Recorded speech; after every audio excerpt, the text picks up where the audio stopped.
Good morning. Good noontime. My name is Betsy Swift, and on behalf of Indivisible, Common Ground of Western North Carolina, we want to welcome you to our Sylva Women's March. Applause to you for showing up on this miserable day. Thank you so much. And I'm mindful of our ancestors in this space, the people, the women whose shoulders we stand on. Indivisible was founded in the dark days after the 2016 election, when the shock of this presidency was very fresh. 3 years ago this very week, over 40 people from Sylva and the surrounding counties gathered at the old Mad Batter upstairs to ask, what can we do now? What do we do? Some of you were there, I know. And 3 years ago this very week, millions of women and other humans gathered in our nation's capital to remind the new administration that women's rights are human rights, immigrant rights are human rights, all people need health care, all people are equal, no matter their race, their gender, their class, their sexual orientation or gender identity. We are all here today to renew that pledge to one another and to celebrate the commitment of women and other humans on behalf of the planet, on behalf of one another, on behalf of the struggle for the rights of all people. We invite you to join us. If you're not aware, we have a Facebook page, and the Facebook page is easy to find: Indivisible Common Ground, Western North Carolina. Thank you.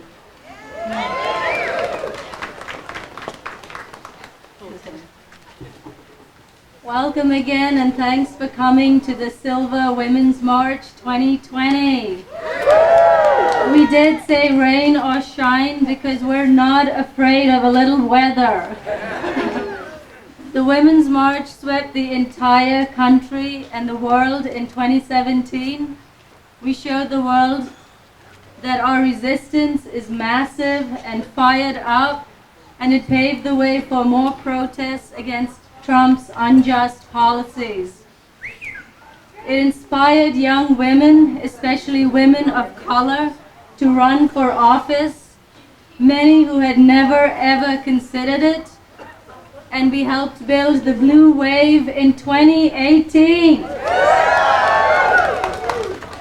The Women's March is entering 2020 ready to finish what we started. Together we can make 2020 the year that Trump gets evicted from the White House.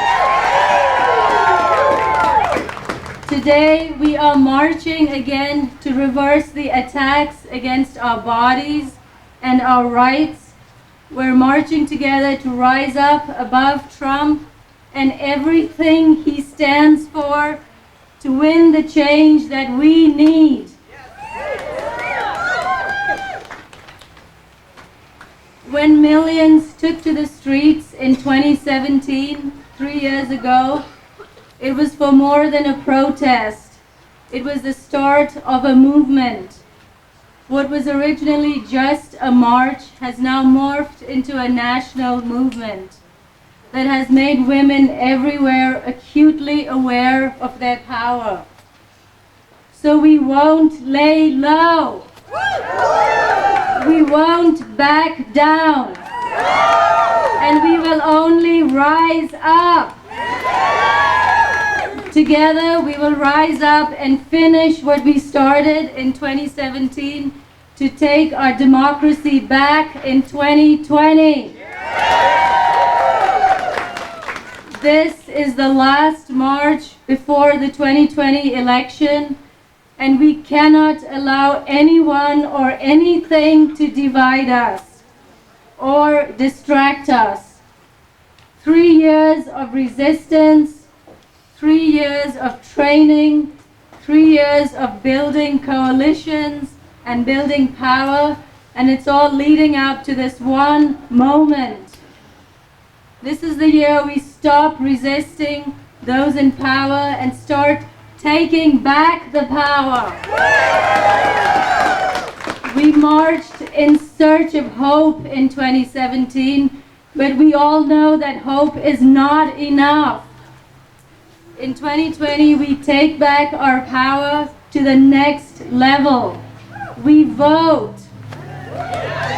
Let's say that together. In 2020, we take back our power to the next level. We vote. Awesome. So please use the hashtag Sylva Women's March 2020 if you're posting pictures on social media. And right now I'd like to introduce a friend of mine, Marie Junalaska. She's a member of the Eastern Band of Cherokees and a member of Rock Springs Baptist Church. She's going to bless our event with a prayer in Cherokee, and she will translate the prayer when she is done. Marie is a former councilwoman and a fluent Cherokee speaker. She's a proud grandmother of 9 grandchildren, and we are happy to have her today.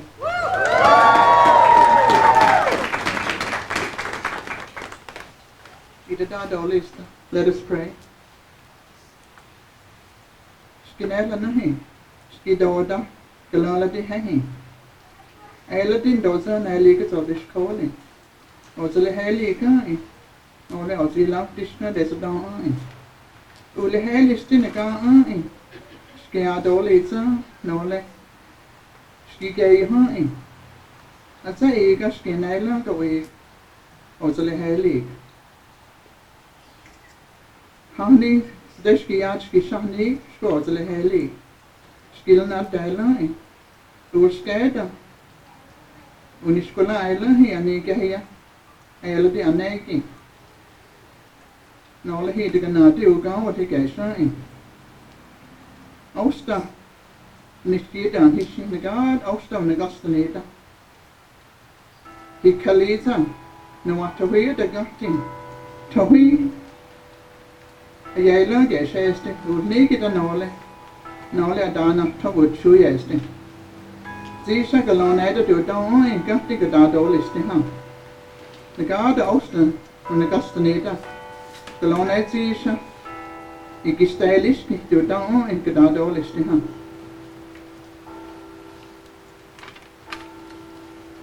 God, our Father in heaven, we bow before you.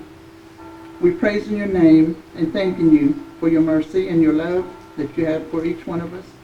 We ask that you forgive us of our shortcomings. And we thank you for this time that we can get together as one. For this women's event, we ask for your blessings upon it. And just fill it with peace, health, strength, and the Holy Spirit. And God bless you all in the name of Jesus Christ, our Lord and Savior. Amen.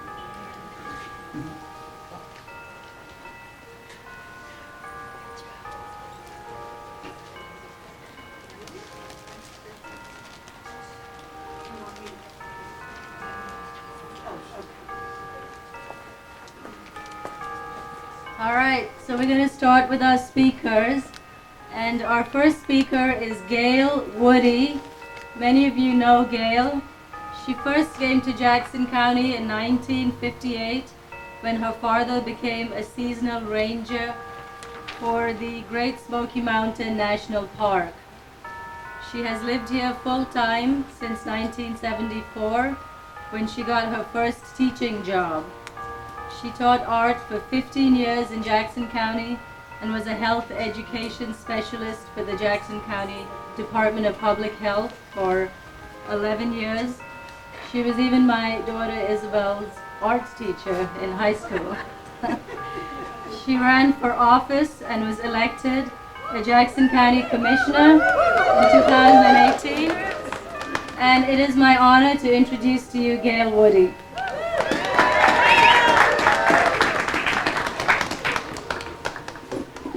I am so honored to be speaking today. in support of all the women and men and individuals in our community. I want to thank Betsy and Nelafor and the organizers who invited me to share with you. I stand before you today as a woman, a daughter, a wife, a mother, a grandmother, a teacher, and most recently a politician. As an elected official in Jackson County and as a woman, I've been thinking a lot lately about the passage of the 19th Amendment to the United States Constitution in 2020. We're celebrating 100 years, and that's that sign there. Without that amendment, I would not have had the opportunity to run for elected office, much less to have voted for myself. And yes, I did vote for myself. Courageous women before me marched and fought, sometimes with great sacrifice, to gain the right to vote. It was a momentous step forward for our democracy. But yet the 19th Amendment did not allow all women in our country to vote. Cherokee women, like Marie Junaluska's family and ancestors, the original inhabitants of this community we call Jackson County, were not allowed to vote. Black women and other women of color were not allowed to vote. The 19th Amendment was only the first step in the larger quest to attain universal suffrage for all women, for all citizens of the United States. I was blessed to grow up knowing two amazing women who had great impact on who I am today. My two grandmothers. Grace Almond Barker was my father's mother. My grandparents moved into our home to live with us when I was in the 6th grade, which was about 1962. One day I came home from school and there was a group of gray-haired ladies just finishing meeting in our living room. Grandma introduced me to these ladies, none of whom I had ever met, and after they departed, I asked Grandma, why were they meeting here in our house? These ladies are from the WCTU, she said. I asked her, what's the WCTU? And so for those of you who don't remember, the WCTU was the Women's Christian Temperance Union, founded in 1874, and under the leadership of Frances Willard in 1879, became one of the largest and most influential women's groups in the 19th century. They expanded their platform to campaign for labor laws, prison reform, and suffrage, and as their name states, the temperate use of alcohol. My grandmother's involvement was motivated by the destruction of lives and families she saw as the result of the misuse of alcohol. It brings to my mind the mothers and grandmothers currently fighting the opioid crisis. My grandmother Barker joined with other women in her quiet way, but made a stand for those that she saw suffering in her community. Svea Anderson Roner was my mother's mother. She emigrated from Sweden to the United States in 1920, which this year we're celebrating 100 years. She came by herself with one suitcase and lived the American dream. But a dream we know currently is elusive for many of our immigrants. She became a maid for a wealthy family in Chicago and was promoted to cook when the current cook left to get married. Grandma spoke no English when she emigrated and lived with her older sister Ada in Chicago, who had emigrated 13 years before that. Ada would pin a note on Grandma's coat when she left for work, asking the streetcar driver to let her off at the street where she worked. I grew up loving to hear the stories that Grandma told about coming to the United States on the boat, working as a maid, marrying Grandpa, and making a home for her 3 daughters during the Great Depression. Grandma loved the United States, and the day that she became a citizen, she was so proud that she was allowed to vote and always celebrated that day. We, the Jackson County Board of Commissioners, recently passed a proclamation commemorating 2020 as the 100-year celebration of the passage of the 19th Amendment. Chairman Brian McMahon spoke eloquently about the reality of our nation's checkered past when it comes to ensuring the voting rights of our citizens. He ended with these words, and I quote, "We should never cease in our efforts to guard this sacred right to vote. So today we offer this proclamation. We do so in a way to celebrate a turning point in our history, but to also recognize and raise awareness to a much greater movement, the movement of equality that every voice matters. We will not cease in our labors until all peoples can lay hold of the promises of the inalienable rights of life, liberty, and the pursuit of happiness." So what does it mean that we gather here today? What message am I sending my 3 daughters and 5 granddaughters? And then I must ask myself, what message am I sending my son and my 7 grandsons? My brothers, my husband? The same message. To me, this march celebrates the unique role we play as women to be guardians of the moral compass of our culture. Just as each of our grandmothers did in their generation, in their own way. We must protect the right to vote and the ability to pursue life, liberty, and the pursuit of happiness. We must stand against those who would subjugate women in human trafficking or in the workforce. We must identify those who abuse and mistreat our daughters and sisters and bring them to justice. We must speak firmly and consistently in support of immigrants. I am proud of my grandmother's immigrant story, for her story is part of my story, part of many of our stories, and it compels me to embrace and welcome immigrants in our community. And finally, we must celebrate the value and worth of every human being. I believe that we were created by God and that every life should be treated with dignity and respect. Our diversity is something to celebrate and not fear. And I've said to several people this morning, or this afternoon, I guess, that my heart is just overflowing looking at all the young women and the young people who have come out today. Thank you so much.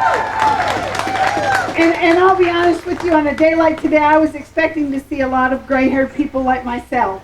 Thank you so much to my former students and all the rest of the young people that are here. And I want to end by saying that I hope that I can pass on to my grandchildren the legacy of love and respect that each of my grandmothers left with me. May God bless each of you as we celebrate and honor the women in our community. Thank you.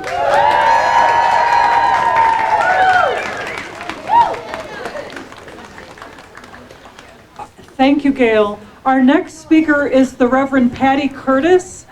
Patty is a priest and the rector of St. John's Episcopal Church right up the hill, where she has served for over 12 years. She was also, in the past, the leader of a volunteer group that established a Planned Parenthood clinic in Orlando, Florida in the early 90s. Please welcome Reverend Patty Curtis.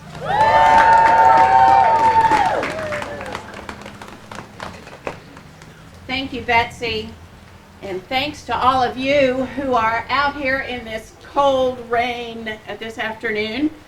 Thanks for braving this weather. And I think it's very important for us to gather here today because by gathering, we remind ourselves that we have the power to make a difference in our country, especially when we work together. Because together, we can make a difference in women's lives. Say it with me, please. Together, we can make a difference in women's lives. And there is much work to do. Over the last 30 years, many countries around our globe have made stunning improvements in maternal health. But sadly, our country is not among them. The number of women dying in childbirth in the United States has been steadily rising over these last 30 years. And in fact, the maternal mortality rate has more than doubled since 1994. And sadly, very sadly, women of color are more than twice as likely to die from complications from childbirth in our country as women not of color. And this is outrageous, right? This is outrageous.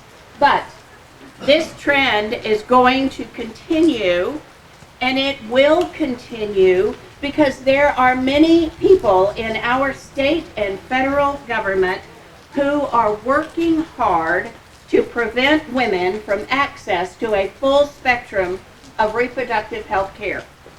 And they are working hard to keep fact-based sex education from being taught in our public schools.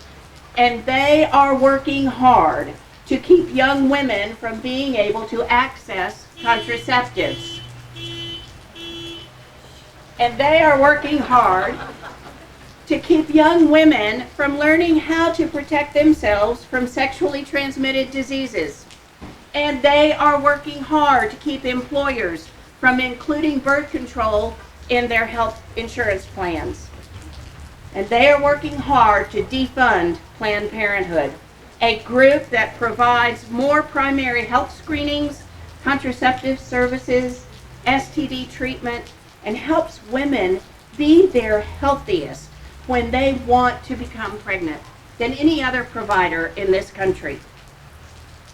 And last but not least, they are working hard to get the Supreme Court to overturn Roe v. Wade.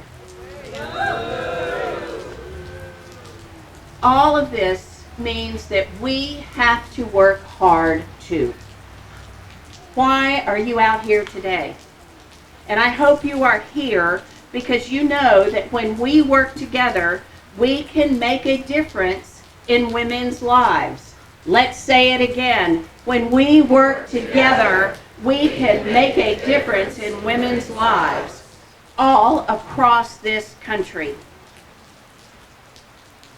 And we can make a difference in women's reproductive lives to ensure that all women in our country are leading healthy and productive lives, and that will help the lives of not only themselves, but everyone in their families.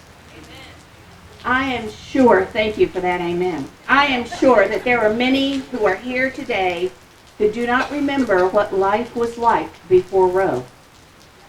And I am sure that there are many here today who do not remember what life was like for women when birth control was illegal, even for married couples. And those of us who do remember what life was like in those days have a duty to the women coming of age now to tell that story, to tell our stories, so that they will know that we have work to do, because there are people who are working hard to return us to those days. Together, we can make a difference in women's lives. Say it with me. Together, we can make a difference in women's lives. Thank you.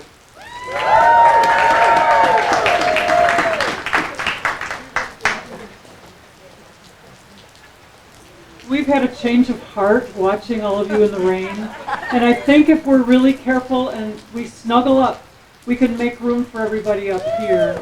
Come on up the steps and make a big circle in here, maybe 3 or 4 deep, and I think we can do this. Flip the microphones around and we're good. Supported in the Bible, Jesus said, "What you do to the least of these, you do unto me." If you can't support the principle that everybody should be entitled to health care because of compassion for your fellow human beings, I think that it's at least recognizable that having health care for all people, or access to health care as a basic human right, makes financial sense. When the state of Washington adopted health care for all of its citizens, they found that providing toothbrushes and just basic dental care to people would prevent complicated medical diseases down the road, like congestive heart failure, which was costing and is costing us millions of dollars and millions of and lots of years off of people's lives. What goes for healthcare, I also believe, goes for mental health. As a family medicine doctor, I don't think that you can be physically healthy if you have an outstanding mental condition that's not being treated. And as far as mental health is concerned, I believe that kind of demonstrates that the attack on our healthcare rights began with mental health.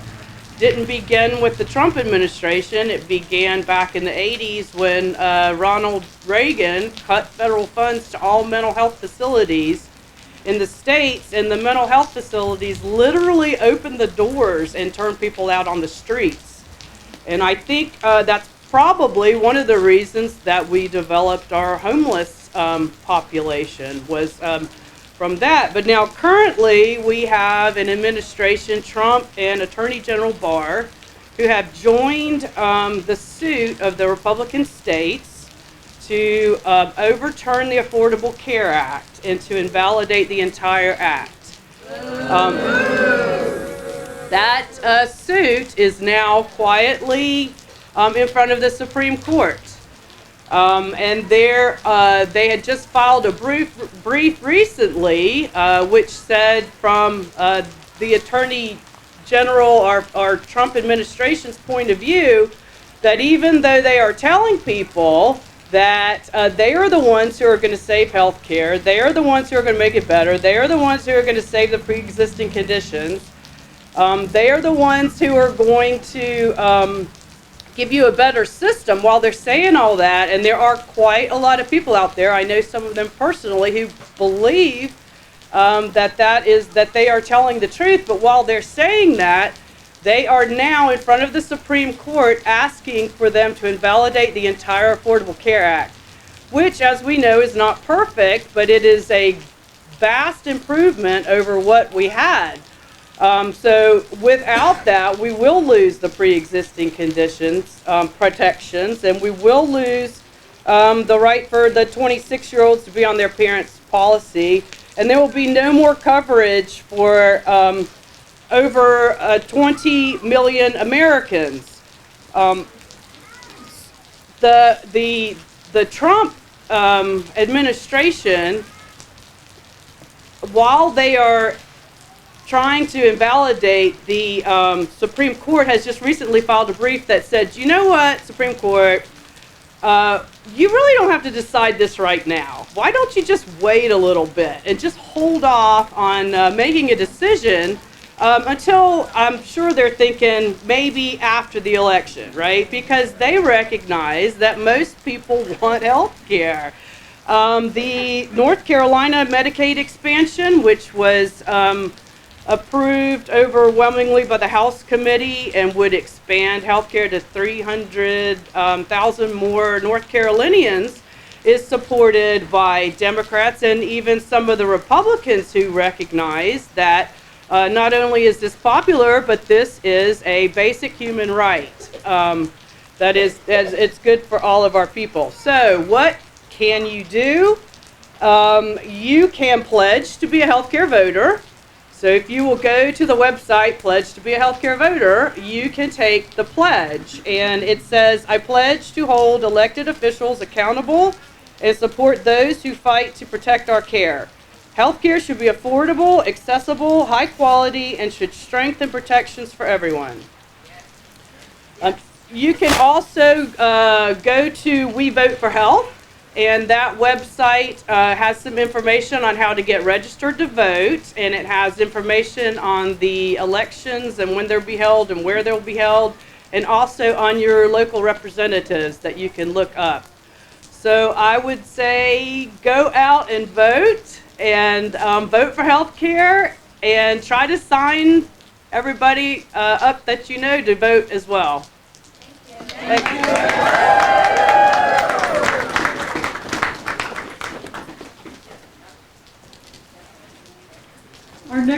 here is Enrique Gomez, who is the president of the Jackson County branch of the NAACP. Enrique has lived in Jackson County for 13 years. He's an associate professor of physics and astronomy at WCU. And he's also this year chair of the Faculty Senate, in addition to being president of the NAACP. Welcome to Enrique.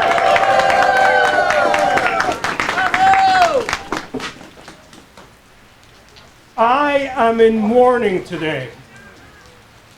My uncle, Matias Herrera, is dead. He was kidnapped from his home yesterday in the town of Pánuco, Mexico, and his body was found this morning. My uncle was Afro-Mexican. My uncle was running for office. We should not live in the world where people who want to exercise their rights, run for office, participate in politics, exercise their free speech, fear for their lives in this country or any country. We should not live in a world where women fear to send their children to school. We should not live in a world where people fear to go to their places of worship. We should not live in a world where people fear even going to a Walmart to shop. And we should not live in a world where there are elected officials that tweet and celebrate the impunity of gun violence. The National Association for the Advancement of Colored People is dedicated to the fundamental principle of equality of all races and to protect the constitutional right of citizens to vote. That right was paid by the work and sacrifice of blood of courageous women of men that gave their lives for this. And yet, our rights to vote are under threat. We know that the party in power in the White House relies on voter suppression in a time of lower voter participation to maintain their grip. We have the words.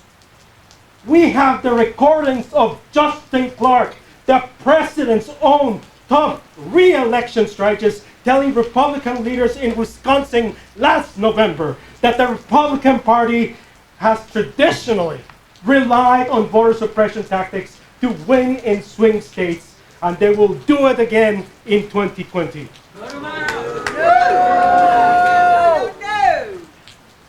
The NAACP, in coalition with people who love liberty all over the country, are working hard to protect our lives and our right to vote. In 2016, the NAACP in North Carolina fought and won in federal court and determined that the North Carolina General Assembly had unconstitutionally, racially gerrymandered 2 congressional districts because we have the recordings, we have the records, we have the late Thomas Hofeler's work, the architect of this state's congressional districts. These documents have been discovered and released publicly by her daughter that outlined this strategy of unconstitutional racial gerrymandering. We have the files that state how important it is for this particular leaders that state that the citizenship question in 2020 be included to artificially depress the participation of people in the census and suppress the constitutional representation of people in this state. In 2016, the NAACP fought and won in federal court, who agreed that the voter ID laws were designed to suppress the votes of African Americans disproportionately with surgical precision. And they did not accept this. They forced a constitutional referendum in 2018 with a media campaign promulgating demonstrable lies to permanently enshrine in the constitution of these states voter suppression tactics. The NAACP has continued to challenge this, and at the behest of the NAACP, the U.S. District Court Judge Loretta Briggs issued a notice this past December that says that voters will not have to present a voter ID in the March primaries in North Carolina. And even then, we have even bigger threats. I remember a time when the American conservative movement stood for accountability and honesty. I remember a Republican Party that had fundamental, unquestionable principles. And now we have a Republican Party that have turned mendacity into a virtue. The president lies. He lies repeatedly. He lies pathologically. He lies demonstrably. And he lies unapologetically. He lies about the economy. He lies about international law. He even lies about our own constitution. He lies to impress. He lies to win favors with his base. And he lies to cover his previous lies. Dishonesty and fabrication are the defining hallmark of this administration. It is not enough to resist him. It is not enough to impeach him. It is not enough to vote him out of office. It is not enough to denounce and vote out of office all of those who covered for him, who colluded with him, who lied for him, who made excuses for him, who were silent while the fabric of our constitutional democracy was rendered and the good name and faith of the United States of America was dragged through their filth.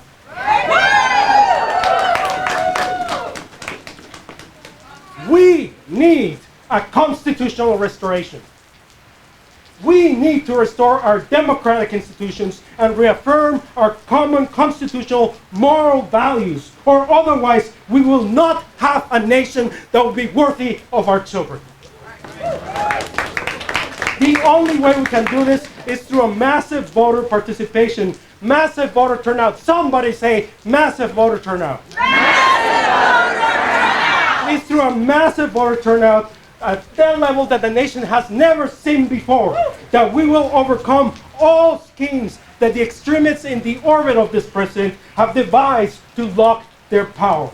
Someone say massive voter turnout. Massive voter turnout! It is massive voter turnout that can overcome racial gerrymandering. Someone say massive voter turnout. Massive voter turnout! It's what can overcome voter suppression, voter ID, hidden poll taxes, at the target minority. Someone say massive voter turnout. Massive voter turnout! That can overcome the hacking into our state board of election systems. Someone say massive voter turnout. Massive voter turnout! It's what can overcome disinformation campaigns orchestrated by foreign governments. Someone say massive voter turnout. Massive voter turnout! It's what can overcome the racial dog whistles that divide people with common interests. Someone say massive voter turnout. Massive voter turnout! It's what can overcome the disease of cynicism and the normalizing of dishonesty in our body politics. Someone say massive voter turnout. Massive voter turnout! It's what can dissuade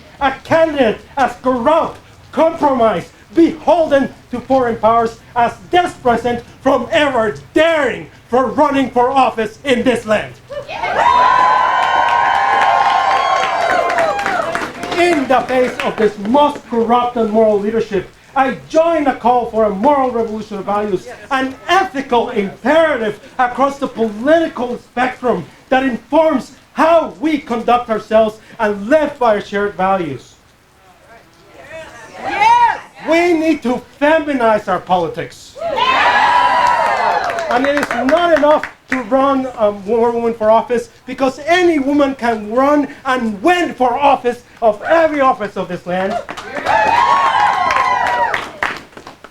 We need to bring women's issues into the forefront. Yes. Because women's issues are moral human issues. They're essential for an order of equity and inclusion and fundamental care for the least of this. We need an equal rights amendment.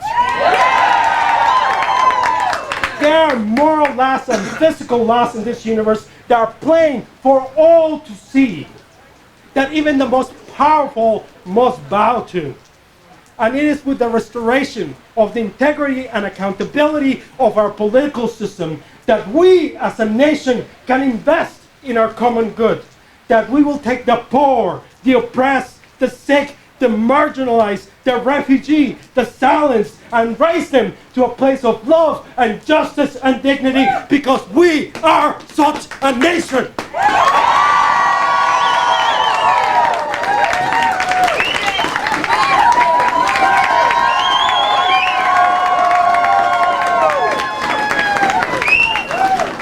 Thank you, Enrique. We offer our deepest sympathy at the loss of your uncle. I'm so very sorry. Thank you so much for that rousing call to action. Thank you. Our next speaker is Lauren Bushyhead. Lauren is a member of the Eastern Band of Cherokee Indians. She just graduated from the University of Minnesota in Information Systems Operations and Management. During her time in school, she advocated for the empowerment of underserved students by running for leadership positions in various clubs and organizations. Lauren.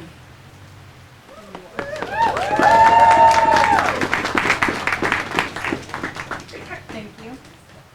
I'm here today because we all have a decision to make. When I think about voting, I think about decisions, and specifically decisions for change, because it's a time for you to declare what you want. It's the one time where individuals can affect many. Change happens in little steps. It only takes one vote, one step, to make a big change. During my time in university, although there were many students of color, they held no leadership positions and held no positions to have their voices heard. I decided to run for a position because one was better than none. From that position, I was able to influence opinions, dampen biases, and help choose the next generation of leaders. And the result was the first person of color in the history of the board to receive the office of president in that board. It also helped me get in touch with leadership within the university, and now they have raised awareness of the issues and the gap of representation. But it all started with one decision, one step. In 1836, it was one vote in the Senate that started the process that would later become known the Trail of Tears. One person's decision decided the fate of thousands of Cherokee Indians. We have come a long way since then, but the path to modern voting rights has been long and hard for so many of us. We as a country decided to fight throughout history, and we won the right to vote for women, for African Americans whose backs this country stood on, for the Chinese immigrants who helped build the West, and for Native Americans whose lands we live on. There are still so many battles to be fought, but to fight them, we need to vote. We need to vote in large elections and small elections, because one vote, one candidate can make the difference. One candidate can change the effects of a bill. One candidate can bring the voice of those who don't have a seat at the table yet. But no matter what, our one step is so important to the journey, because in the end, we don't know whose rights we're fighting for next. Large or small, we must fight these small battles, and we must fight these battles with our vote. So vote for yourselves and vote for each other.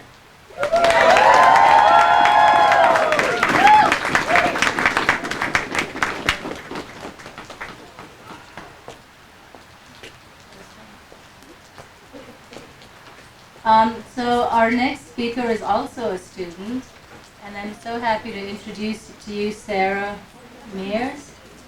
She's a fourth-year political science student at WCU.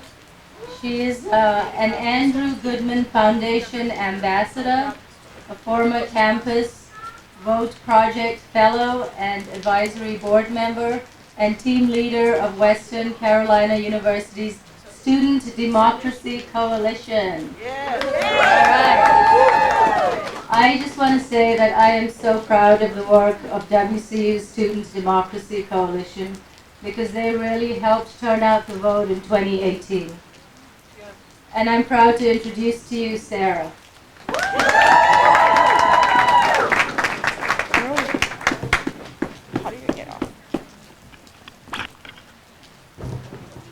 really short, so I just wanted to get that out of the way. I'm going to get a little quick with you guys. So as introduced, my name is Sarah Mears. I use she, her pronouns, and I'm a fourth-year student at Western Carolina University in political science.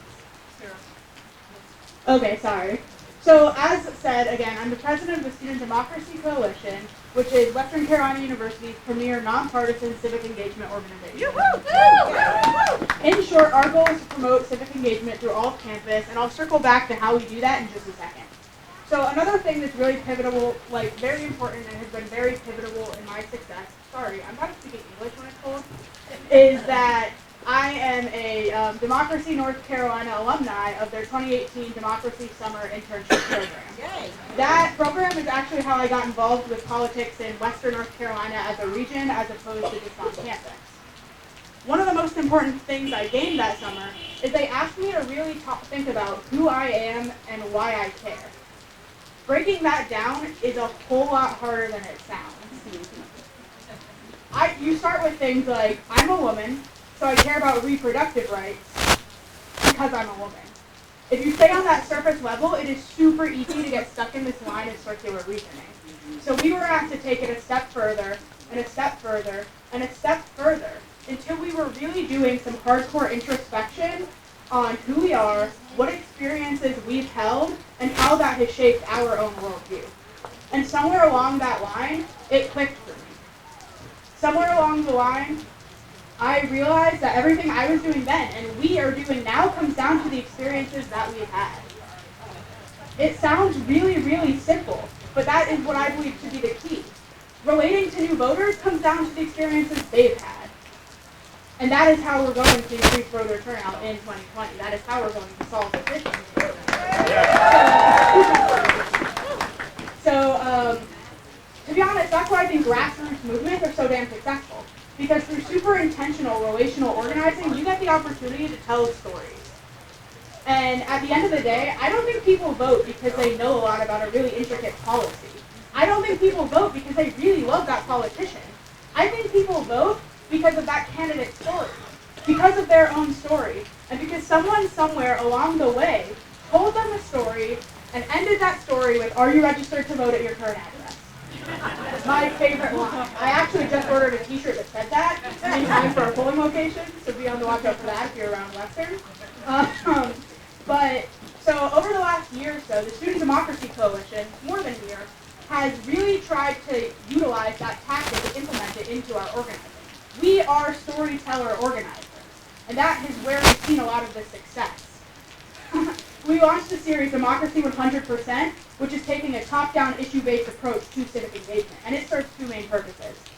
First, it kind of is supposed to reinforce the idea that civic engagement is not something you do just on the first Tuesday of every November. Civic engagement is a year-round, 100% of the time effort. It's doing things like we are right now. Yes.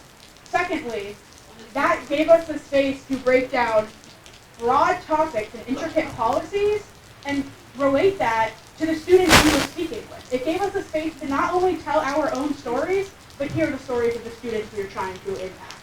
And that is the biggest thing that matters at the end of the day. And that is how we've seen success. In the 2018 midterm election, 71.7% of all Western Carolina University students were registered to vote. For the same election, our overall voting rate was 31.8%, which that might sound small. Bear with me. That is nearly doubled from the 2014 midterm election. And as many of you know, of the same time period, Western Carolina implemented NC Promise, which what that means is our tuition decreased and our enrollment skyrocketed. The reason that's important to us, and the reason that I'm bringing that up, is because what this translates to is in 2014, about 1,500 students at the school voted. In 2018, that number was 3,457. And I need to express that did not happen overnight. This happened in line with the national trend of increased engagement amongst young people. And this happened through steady, intentional change. This happened because of coalition building, collaborative thinking. This happened because transactional organizing does not work. This happened because we took the steps to really build this up at our school. This happened not just because of organizations like mine. This happened because of the Latinx appreciation student organization. This happened because of CSU. This happened because of our NPHC organization. This happened because of our leadership program and all of the students at Western Carolina University that are dedicated to something bigger than themselves and telling those stories. So this is kind of slow, steady, intentional change, and I'm excited to keep that growth. The polling location at Western Carolina University, the only third we've ever had, opens in less than a month. That is a huge deal. That is going to have a huge impact, and I cannot stress enough how much your vote matters, how much all of our young people's vote matters. That's something we hear a lot, and we hear about how much one vote can make a difference. In 2018, the Sylva County Commissioner Board, there was an election decided by a coin flip because there was a tie. I sat with Lisa Lovedoll on the Jackson County Board of Elections and watched them flip a coin over who was going to hold an office. Tell me your vote doesn't matter. Happened 2019. Yep. So, at the end of the day, that's my biggest takeaway here. We have the power, we have the momentum, we're going to vote off of it because we are all dedicated to telling those stories and sharing those experiences. Thank you. Thank you.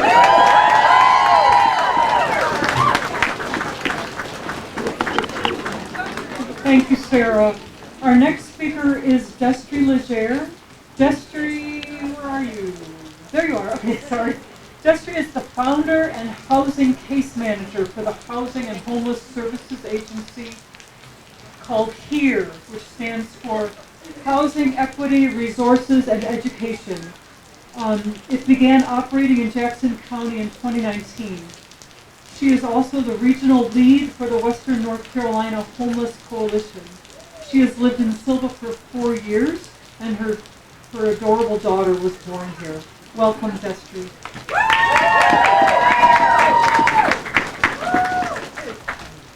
Hello, everybody. I'm going to follow suit now that somebody else has started the way. I'll take this thing off. There we go. All right, so first off, shout out to everybody who is still out here. I can't feel my toes. I don't know about you. But anyway, so as Betsy was kind enough to mention, my name is Destry Legere. I live here in Sylva, North Carolina, and I work for a homeless and housing agency called HERE in Jackson County. We work predominantly with Jackson County folks, but we also collaborate across Western North Carolina and the 8 different counties through the Regional Homeless Coalition. So before I start, I will say I know that housing and homelessness are not the sexiest issues, especially when we have so much else to care about these days. But really, it definitely affects everybody in the community, whether you are a homeowner, a renter, an employer, a healthcare provider. Housing just affects us all. So hopefully by the end of this, you will feel a little bit more impassioned for the cause. But here in Jackson County, our services start with what we call an assessment of barriers.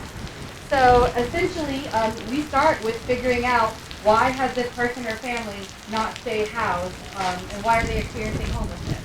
So that goes from everything to, do they not have the income necessary to keep up with skyrocketing rent? Do they have a mental health concern that they have not been able to address?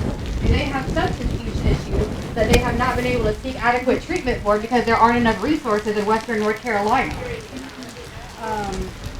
Or is it that their housing unit is in such poor condition that they have to leave because members of their family are getting sick? The weather cares about housing.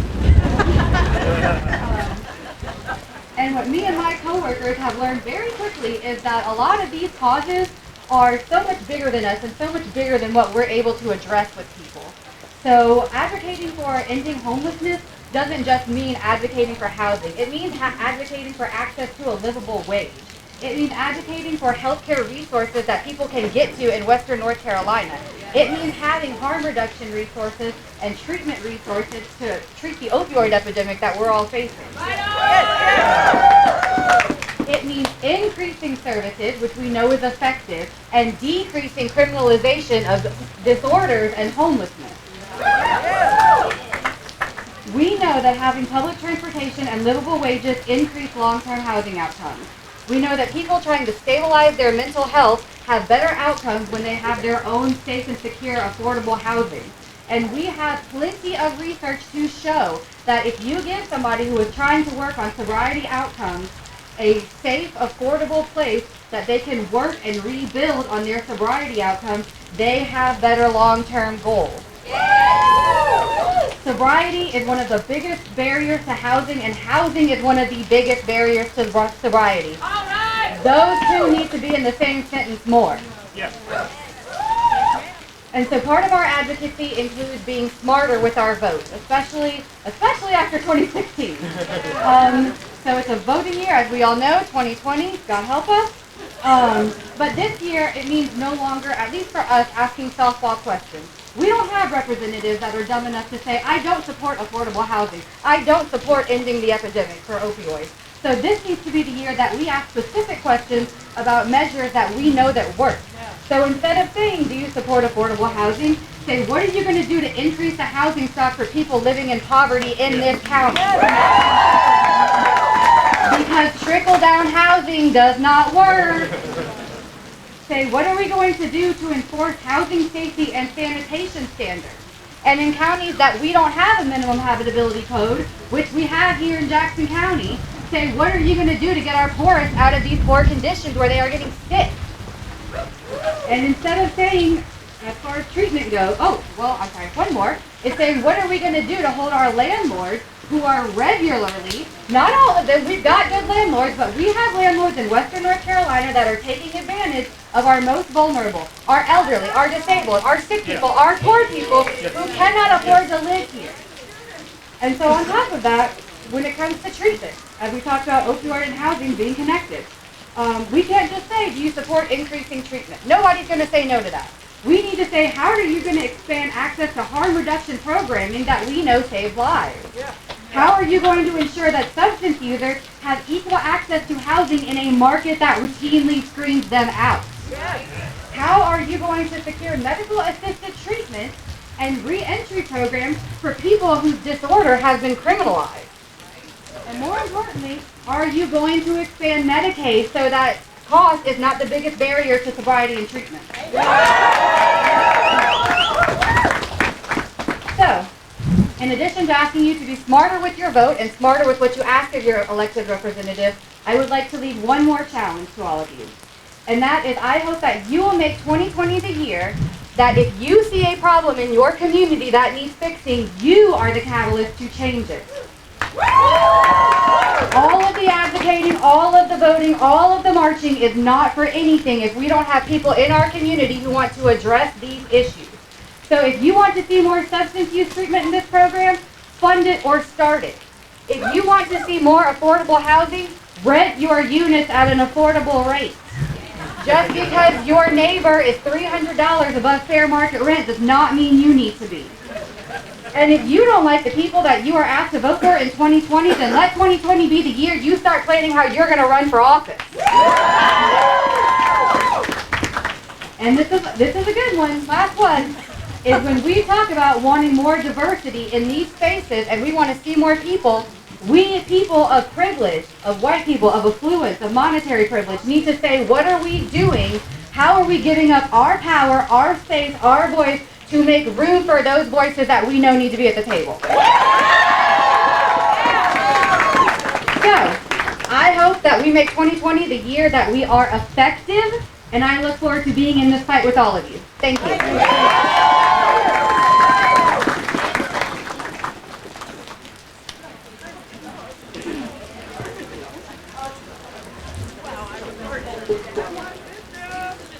All right.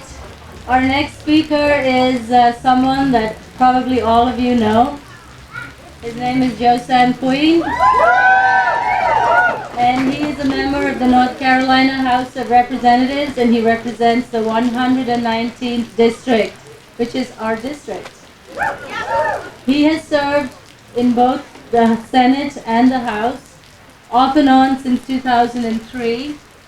He is a strong supporter of Medicaid expansion in North Carolina and an equally strong opponent of fracking in our state. He is an architect by profession and a sixth-generation resident of Haywood County. He is married to Dr. Kate Queen, and he has 2 children. He is hardworking and energetic and fights for us in Raleigh every day that he can. And it is my true honor to introduce to you Joe Sam.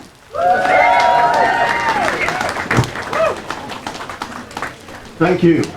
This is a great crowd on a chilly afternoon, but I want to echo what Enrique said. Massive voter turnout. That is how we change everything that's been said on this podium. It is engagement. Your engagement. Engagements for women, for children, for your family, for your friends, not just for yourself, but for your community and your future. So what I will say to you is, whatever you've done, double it. Really, this is the year, and it matters. In the Trump election, I lost my seat working for Governor Cooper. I worked tirelessly for Governor Cooper. We got a governor that can stand for a veto, but danged if I didn't lose. So I've lost some I shouldn't have lost. But with your help, we gained it back, and we have a governor who will stand for the right things for the people of this state, whether it's Medicaid expansion, whether it's investing in education for the future of our children, for the workforce of our economy, whether it's protecting our environment, whatever the cause is, we have a strong governor, and we have stopped the stupid stuff. Now we need to get on with making North Carolina the bright spot it once was, and making our nation. But we need to send a congressional and a senator to Washington, D.C. That matters and takes care of our interest in Western North Carolina, and we have an opportunity to do that, and it's a genuine opportunity. The gerrymandering has been diminished in North Carolina. It's not been eliminated, but it has been greatly diminished by your votes for our courts. We're in the minority. We have still been gerrymandered and out-conned in our legislature, but finally we got our courts with honest judicial folks, with good voters, and they have said it's actually a right in North Carolina to have free and fair elections. Imagine that. Imagine that. Yeah, we'll stop the voter ID suppression. We'll stop the gerrymandering because it's our right to vote. Now, it is our right. It is our duty. And we must vote. And it's not just our vote. Women, you cook the breakfast. You run the household. It's your children. It's your parents. It's your neighbors. Everybody comes through the women of the household. So let's get the vote out, all of the vote. Don't leave a single vote at home. In your neighborhood, work, think, be engaged with the issues. They're complicated. They're complicated. Whether they're, Trump gets on, why does he have the evangelical vote? What's evangelical about Trump? I can't understand this, but you have to work with your church members, with your congregation, with your neighbors to get that conversation going and get those voters out. Don't be depressed about this. This is a truly historic opportunity to get our vote out and to make America great again. Thank you. And massive voter turnout. Hear it again. Massive voter turnout. Hear it again. Massive voter turnout. Thank you.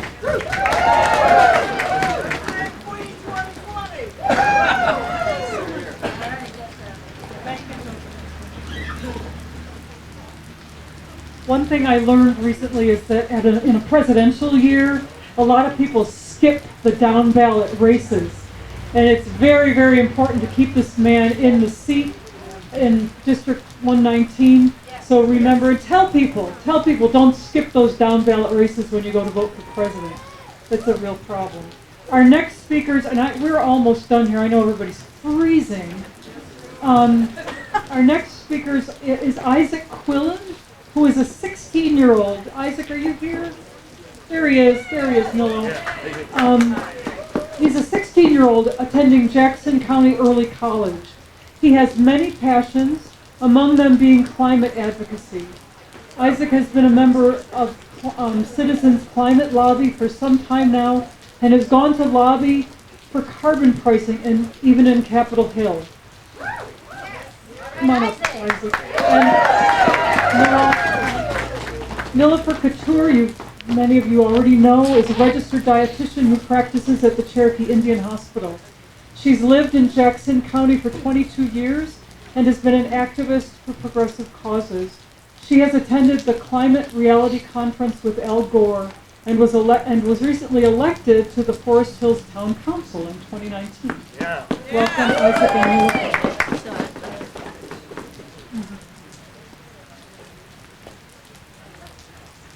Isaac, you speak on the mic.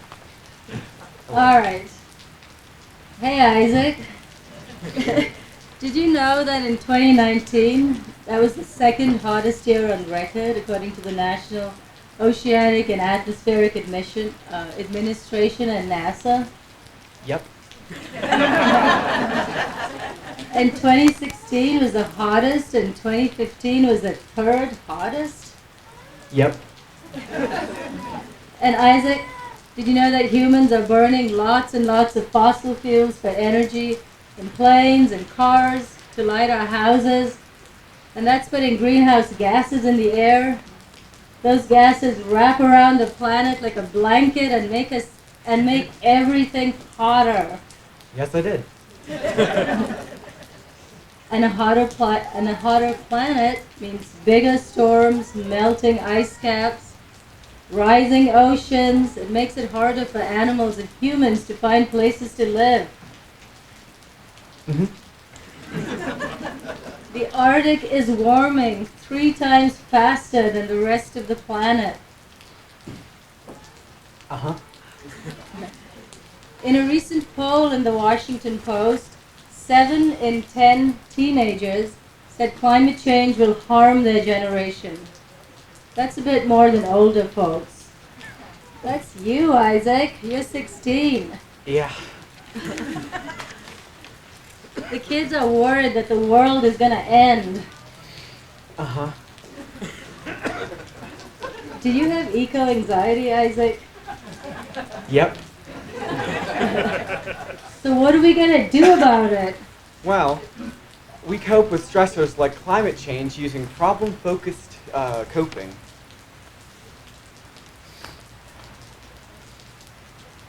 Oh.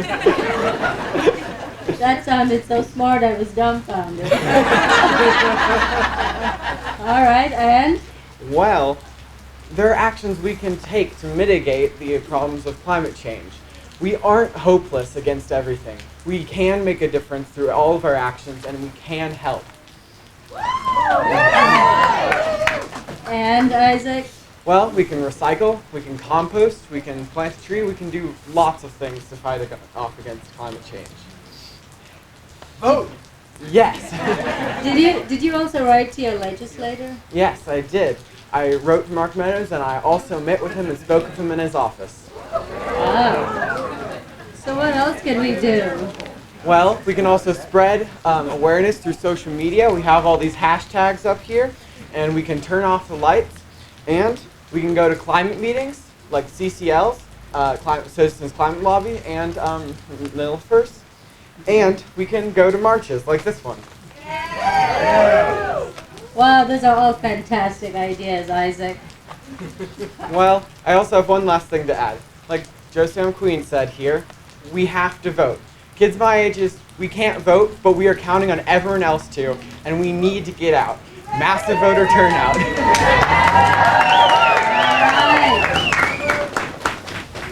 Boy, Isaac, you have really impressed me today. We need a new generation of environmental stewards just like you. Yep. Who will take action in a way that other generations have failed to do. Yep. So let's all vote and we'll vote climate. Vote climate.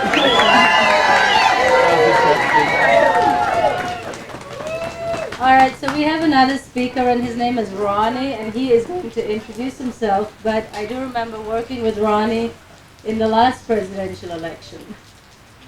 Go ahead. Yeah. Hello, everyone. Again, my name is Ronnie Davia. Some of you may know me from Governor Cooper's staff and Hillary's staff. I was here in 16 and I worked all around the state in 18, and I worked for Kay Hagan in 14. I wanted to go over some words that Angela Davis, who's probably one of the greatest civil rights activists of our time and helps organize these marches. At a challenging moment in our history, we need to be reminded ourselves that we, the hundreds of thousands, the millions of women, trans people, men, and youth who are here at the Women's March, we represent the powerful forces of change that are determined to prevent the dying cultures of racism, the heteropatriarchy, from rising again. We are the line of defense, and that's why we are marching. We got to take action steps along with tangible steps. And I thank every single one of you for being here, honestly. To those who don't know me, again, Ronnie Davia. Western North Carolina is my home. And I have to tell you, I am not someone predominant or special. I am just a straight white male ally.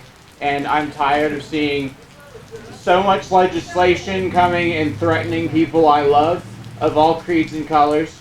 I don't come as a campaign staffer today. I come as the son of Carmen Lucinda Davia, my mom. She's done so much for me. She's the reason I'm in the West. And I'm also here because I'm the proud brother of Jamie. And I'm here for my nephew, Walker Daniel. I want to tell you a couple personal stories very quickly because we've been sitting here for so long. I'm so sorry. My brother-in-law is a gay man. In 2013, in the streets of Wilmington, anyone know Wilmington, North Carolina? Just imagine, you're on a date with someone that you love, and you just want to have, at the end of the day, you want to go for a slice of pizza, Something so primal and simple. And you get kicked out of the restaurant because you have a list for something that's, a character trait that you can't control, okay? Kicked out violently, glasses thrown, shards everywhere, just due to the fact that he was a customer and he was gay. And that's leading into the framework of HB2's passing. And it comes to Peyton McGarry, my fraternity brother, who is transgender and who was denied access to public restrooms on UNCG campuses because of the associated sex, because he was transgender. Not one soul had an issue with him using any restroom except the governor of the state at the time, Pat McCrory, the disgraced governor, which, by the way, thankfully, we have Roy Cooper, who is the first governor to unseat a governor in the history of the state of North Carolina. So thank God for Roy Cooper. This president, if he's elected once more, truly, this is going to be a stain in American textbooks. It's permanent. More people across this nation are going to die. Empirically, there's evidence that more people are going to die under this next administration if he gets reelected. Mainly women of color, transgender, and good people of the LGBTQ community. There are diamonds in the rough, though. And I want to tell this story because Susan Landis, one of my greatest volunteers out in Cherokee, became one of my volunteers. Then she became an intern. She was 64 at the time. And now she's running for House District 120 just because of her volunteer experience and because we kept up. And now she's helping the governor reclaim the whole entire NCGA. Okay? We have someone running in every district yet again. So I can't be more proud of her. But I need to revisit the 2016 election night, which I know all of us are in turmoil. I was right next to this gentleman, Joe Sam Queen. And we lost by how many votes? 278. 278 votes. Look at the people here. If we all made 2 phone calls, a few more door knocks, we could have done it. We got to keep pushing ourselves. The threat's greater than ever. Our incumbent Donald Trump. And I'm going to go through some good news. He is impeached, thankfully. We have impeached the President of the United States, and now he's going to stand trial in the United States Senate. And we do have Speaker Pelosi navigating it, and we're thankful for that too. And we have elected 41 new Democratic representatives in the midterms, including Alexandria Ocasio-Cortez. And we are following the lead of very strong women. Yeah. And we have more women campaign staffers than ever, and campaign managers, which is fantastic. And the last thing I really need to harp on is the ERA being passed in the Virginia House of Delegates. We all need to kind of clap for ourselves a little bit. I understand North Carolina hasn't done it, but I'm very proud of the work that my friends have done in the Commonwealth of Virginia. It makes no sense that you can do the exact same amount of work that I can if you slipped less money. It makes absolutely mathematically zero sense.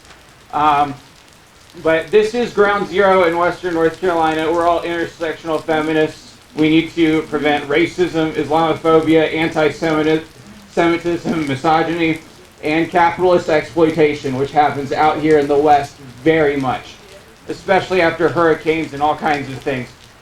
Our technology, there are women, unfortunately, that are raped on college campuses, and all we have done is put a 911 or a button on campus. That's not enough. It's not enough for me. I've seen too many cases and heard of too many cases. And the last thing I swear that I have to harp on is that we have had multiple people die on our own border in asylum. Kids that have flu, malnutrient. All they need is a blanket, and they're getting foil blankets, they're malnutrient, and some U.S. senators aren't even able to see these facilities. So clearly the administration needs to entirely change. No matter who the Democratic nominee is, it needs to be a Democrat this go around. But America, at this point in time, is directly responsible for the deaths of those children. And that is hard. That's blood on our hands. So if we don't go to the polls and register at that table with your current address, it's our fault. It truly is. Infant mortality rates are increasing due to socioeconomic pressures by this trumped up economy. Healthcare is inaccessible to so many. And I just can't believe the things I'm hearing every day. But I just wanted to thank you all for coming out, because this is a very rainy event, and I need all of you to register to vote. Tell your friends to vote. Go on campus, get a clipboard, register everybody that you see, current address. I'm going to preach it every day. But we have got to defeat Donald Trump, because if he becomes a two-term president, I don't know where we're headed. I truly do not know where we're headed. But I love every single one of you. I'm happy to be back in the West permanently. Go Democrats.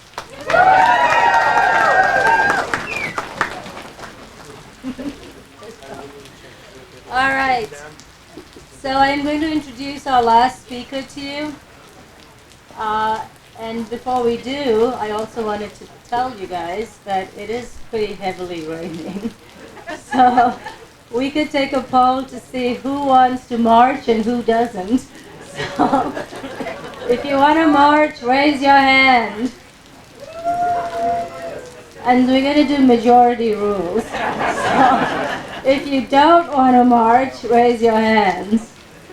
All right, so what we're going to do is we're going to have our last speaker, and because we don't want you to get sick and we want you to be healthy, after our last speaker we are going to be dismissed because we cannot march in this weather.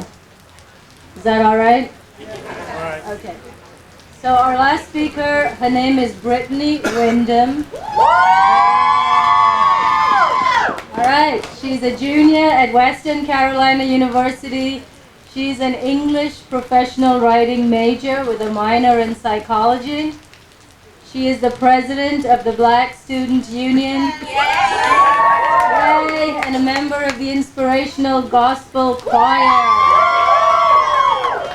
She is very excited to be here. She has some very excited fans. And we are very excited to have her. So please give a warm welcome to Brittany.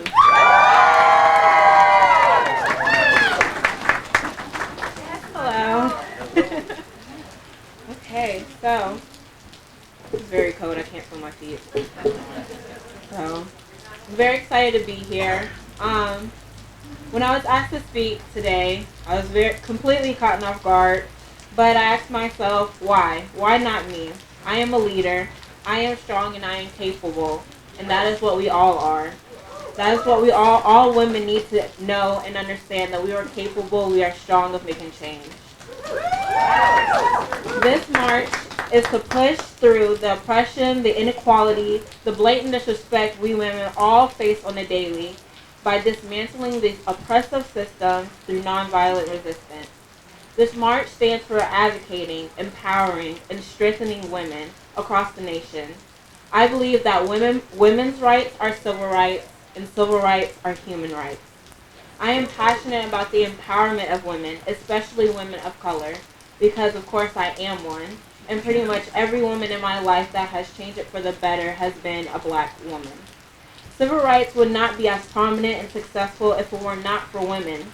In the modern era of civil rights, black women have been behind the scenes, they have been the backbone. Black women such as Daisy Bates, who helped desegregate schools and organize the Little Rock Nine. Ella Baker, who was an essential part in founding the SNCC, the Student Nonviolent Coordinating Committee. These women were essential and important parts of the modern civil rights era. Some black women that have become branches of the roots that these women have grounded are the founders of the Black Lives Matter movement, Alicia Garza, Opal Tometi, and Patrice Cullors, and the founder of the Me Too movement, Tarana Burke. These black women founded two of the biggest movements of my time, and they inspire me and my peers to continue to fight and be the future of the modern civil rights movement. These women have paved the way, made progress, and showed us that when we band together, great things happen. I want you all to look around. Look at what we've done today. We have united as one to fight the oppressive systems that affect us every day. We are on our way to progress. Although we still have a long way to go, we are manifesting, we are pushing towards what we need to do, where we need to go. We must remember that where there is no struggle, there is no strength. So we must go through the rain to get to the rainbow.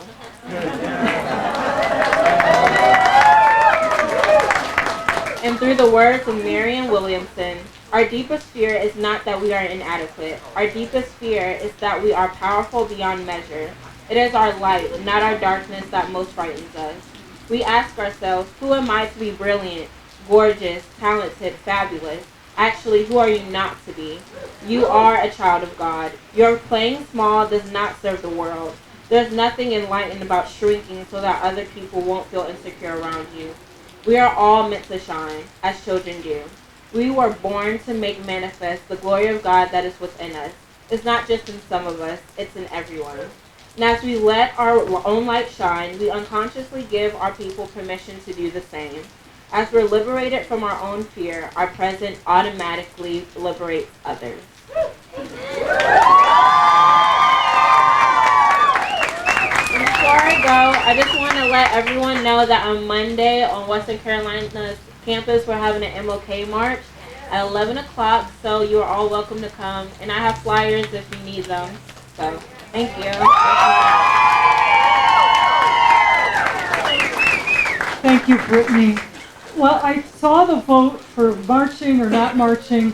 There were a lot of unaffiliated voters. A lot of hands didn't go up or down. So we've made an executive decision that it is just raining too hard for everybody who's already we're already freezing to go and march. So I want you to march into your lives, do everything you can, and also show up on campus at noon. Is it noon? On Monday for MLK. Okay.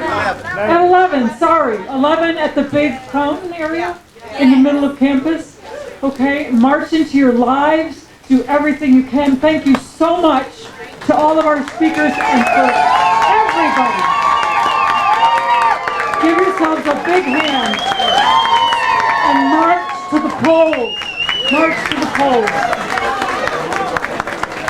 Thank you. Thank you so much.